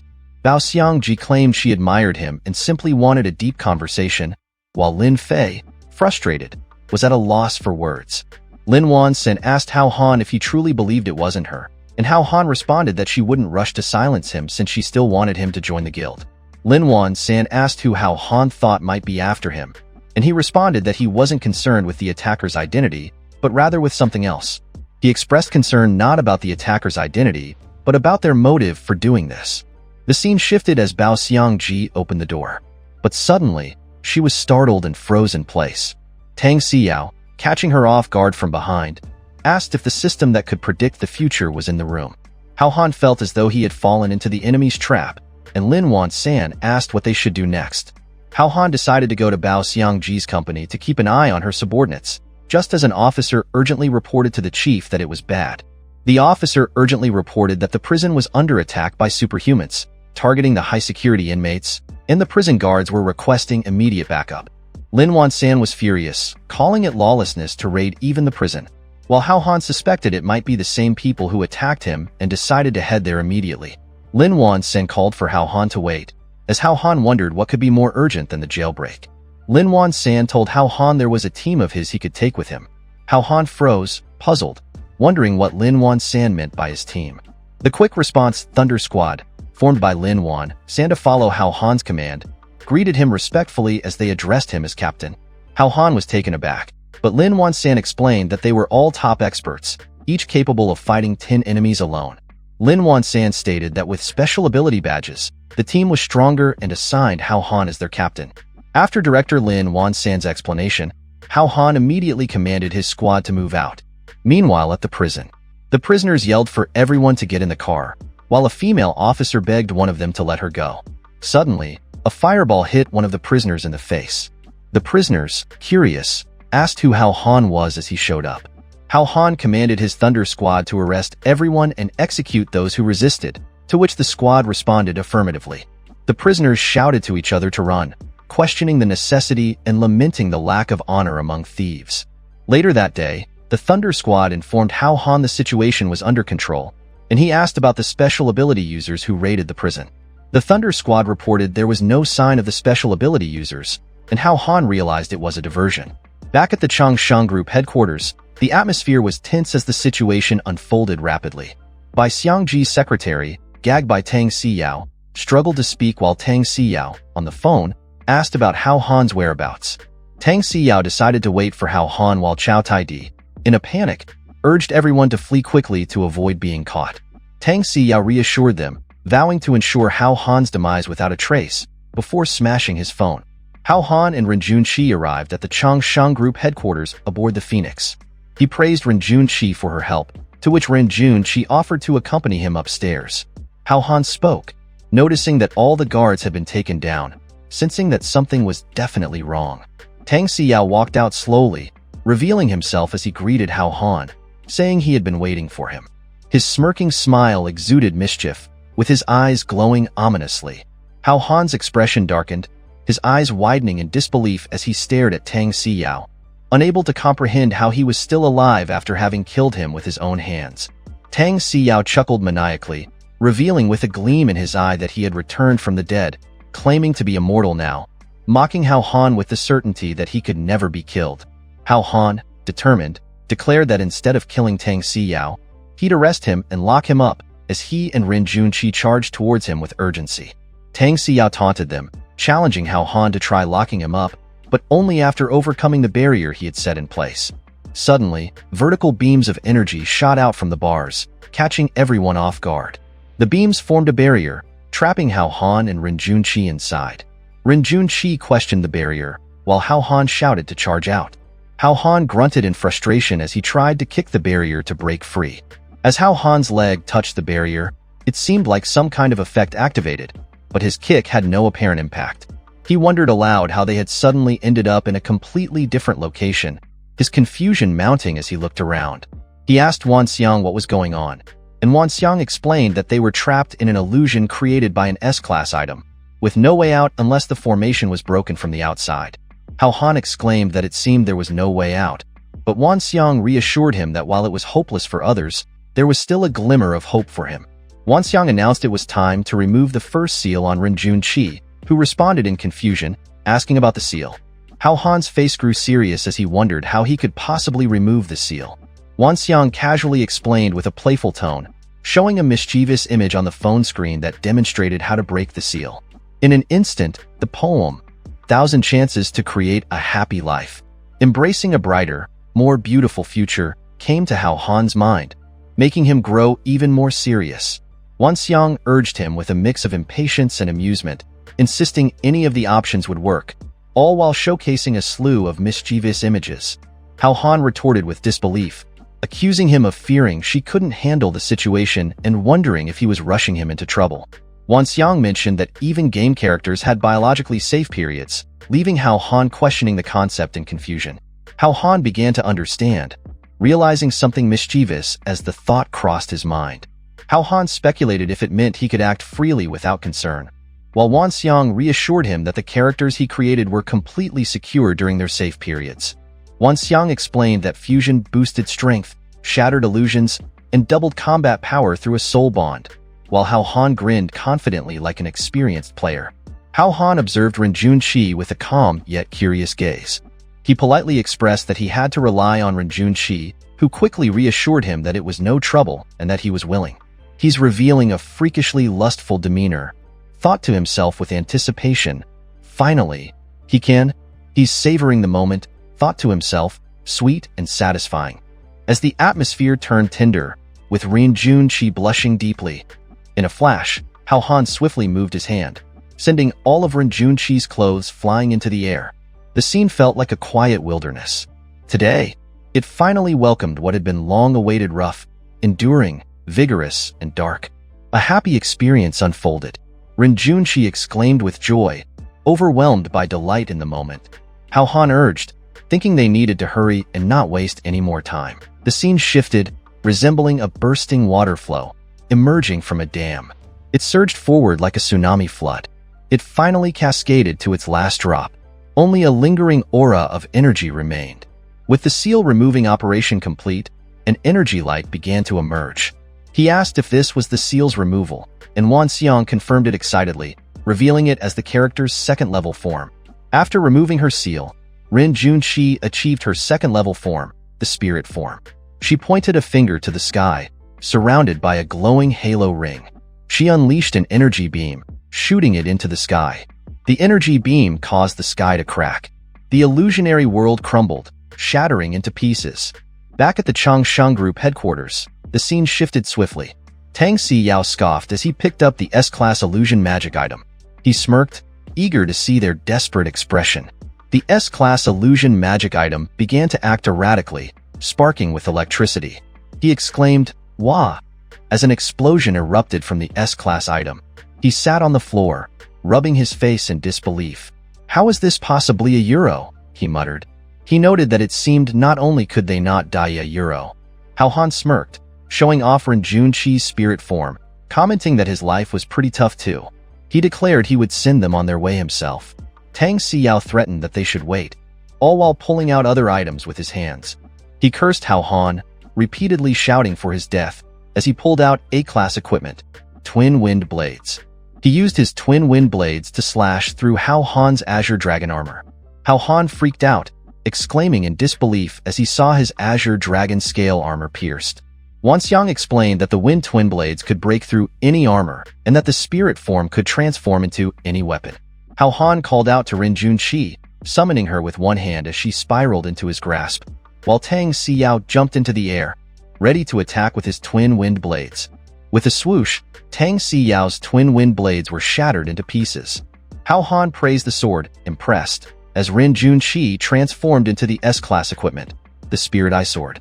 Tang Siyao cursed under his breath, wondering where this kid had gotten all these strange items, before attempting to flee. He grunted in pain as Hao Han used his sword energy to slash his leg, immobilizing him. Hao Han then leapt into the air.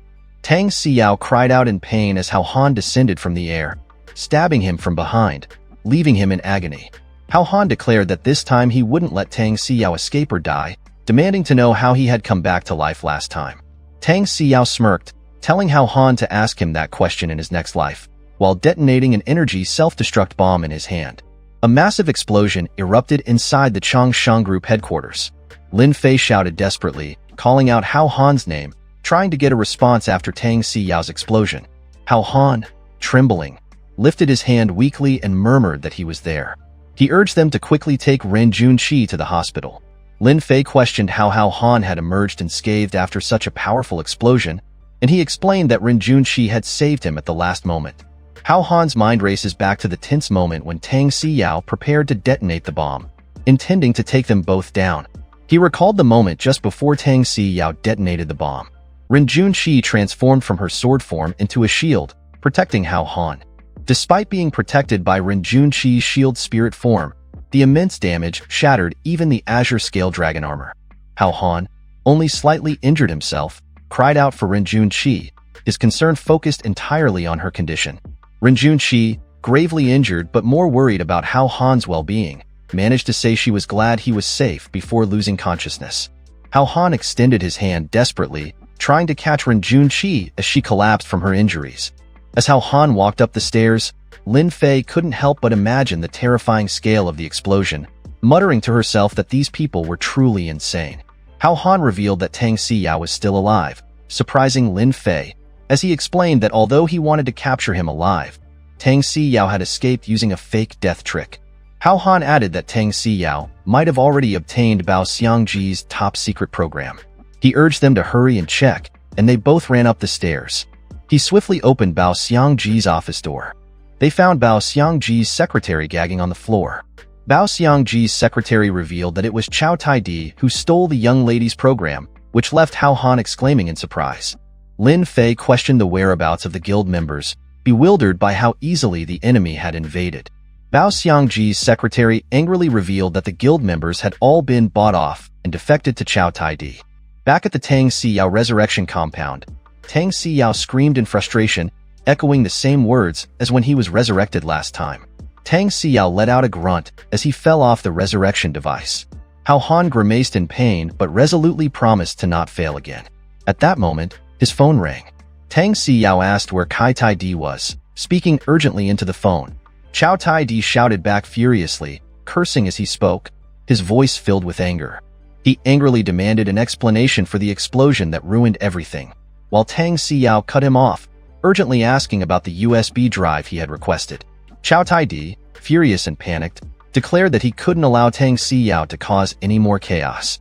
He angrily boasted that the people he had been forced to bring out would be perfect for dealing with Tang Siyao. He brought the Frost Silver Moon Guild members to back him up, intending to eliminate Tang Siyao.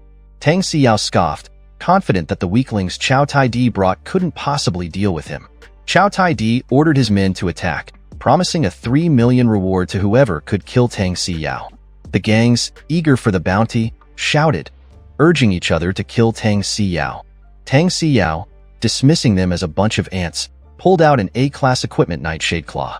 In an instant, he rushed forward and slashed, taking down most of the gang members. Back at the bureau headquarters, Bao Xiangji was in disbelief upon hearing that his program had been stolen. Hao Han asked if they could remotely shut down the program to prevent disaster, but Bao Xiangji said it was isolated from the network, making that impossible. Lin Fei suggested making another set of programs to track the arrival times and locations, hoping to catch them all at once. Bao Xiangji explained that remaking the program would be possible with the original data, but since they destroyed his database, Collecting new data could take months. Hao Han suggested they ask him directly for whatever they needed, which confused Wan Xiang. He explained that it's complicated, but simply put, Wan Xiang was a self-evolving AI and the game's developer, which Wan Xiang proudly confirmed, calling himself the genius. Wan Xiang was stunned, asking if the game developer was actually an artificial intelligence. Hao Han asked if Wan Xiang could provide the data, and Wan Xiang, relieved, realized they still had a chance to fix it. Wan Xiang suggested that as long as Hao Han and the two others double fly, implying a hidden scheme, and Hao Han quickly figured out her true intentions. Chow Tai-di, frightened by Tang Siyao's brutality, could barely speak, stammering in fear. Tang Siyao taunted, urging him to continue, as he noticed Chow Tai-di's growing fear. He remarked with a smirk, impressed by how easily one could level up by taking down weaker foes. After realizing he could level up by defeating those weaker than him, Tang Siyao threatened the gangs, lowering his executioner's blade with menacing intent. Tang Siyao, tired of the slaughter for the day, offered the gangs a chance to join him, making it clear it wasn't too late to switch sides. He promised that those who submitted to him would have the freedom to do whatever they desired in the world.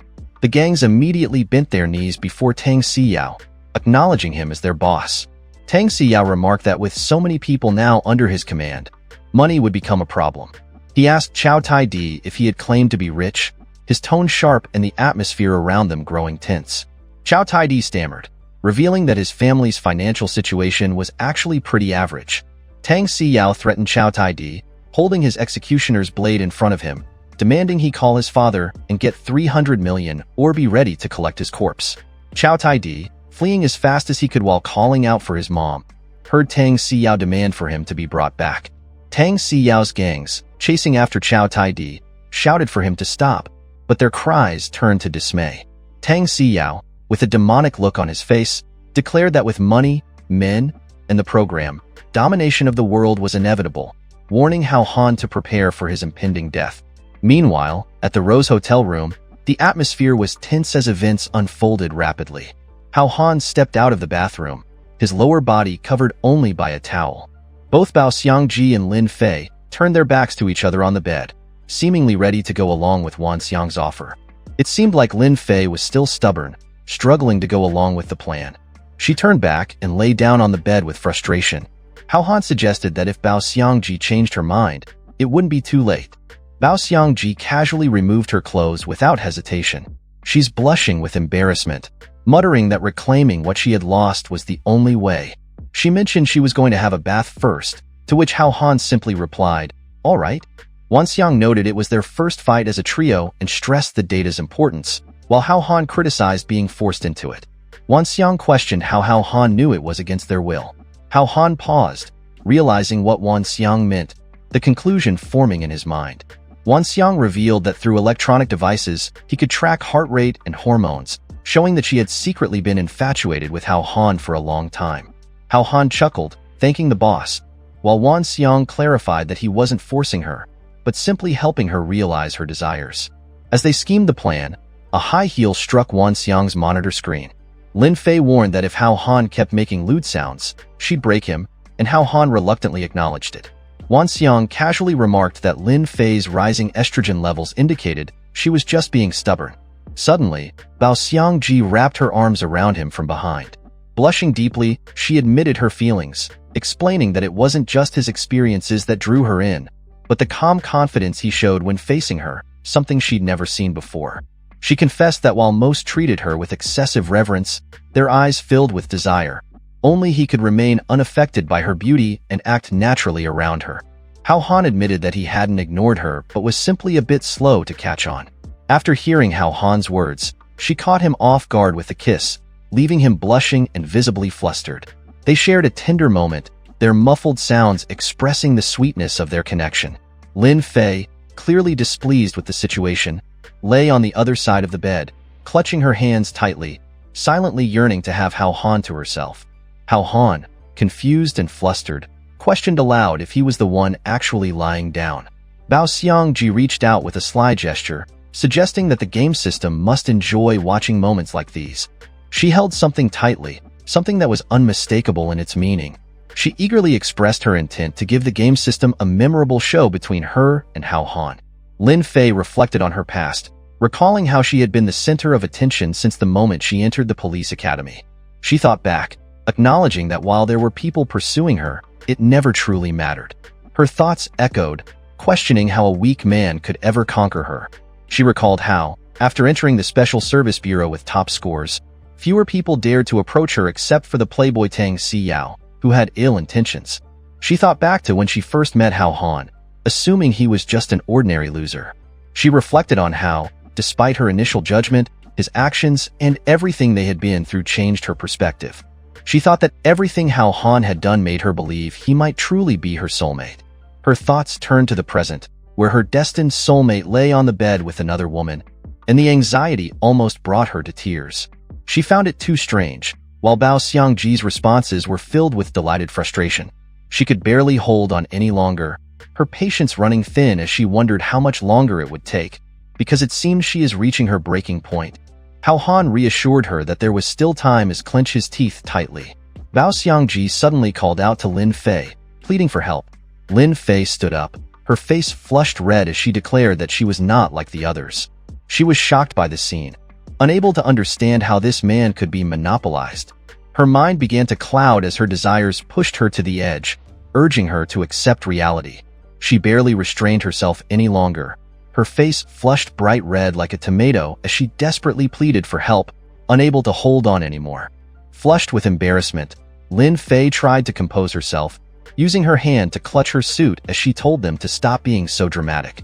Lin Fei, unable to control herself any longer, blushed deeply as she removed her suit, overwhelmed by her emotions and struggling to restrain herself.